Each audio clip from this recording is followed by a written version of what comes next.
और इन सबके बीच तार्किक बोरा के रिश्तेदारों पर आरोप था कि दोनों उनके घर ही ठहरे थे। इन आरोपों का उनके रिश्तेदारों ने खंडन किया है। आइए सुनते हैं उन्होंने क्या कहा। গ্ৰেপ্তাৰ পিছত যে কৈছে সিহঁতি 8 দিনে আপোনাৰ এই কাছগাঁৱৰ এই ঘৰটোতে আত্মগোপন কৰিছিল।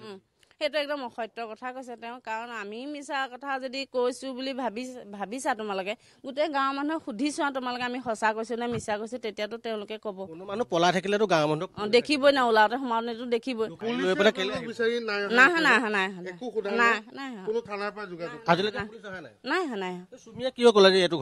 নাই আমাৰ ঘৰত নাই, কাৰণ আমি কেলে মিছা কথাটো ক'ম। তাই যে কৈ দিলে এটা আছিলি বুলি, এতিয়াতো আপোনালোকক আৰক্ষীয়ে সোধা পোছা কৰিব। নাই অহা নহয়, আমাৰ ঘৰলে যিটো এতিয়া তোমালোকৰ আগত যিটো কৈছো আমি সেইটোকে ক'ম আৰক্ষী আগতো। আমি যেনিবা মিছা কথা কৈছো, আপোনালোকে গোটেই গাঁওখনৰ মানুহে সুধিলেতো গম পাব নাই। ক'ত আছে তেওঁলোক বা আমাৰ কেলে গম নাপাব বা আমাৰ ঘৰখনৰ ভিতৰত থাকিলে কেলে গম নাপাব, ওলাওতে সমানে নেদেখিব নি।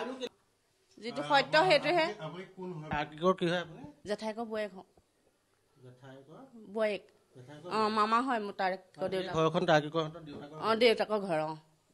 আহে নাই সিহঁতি বিহুৱে চিহুৱে আহে।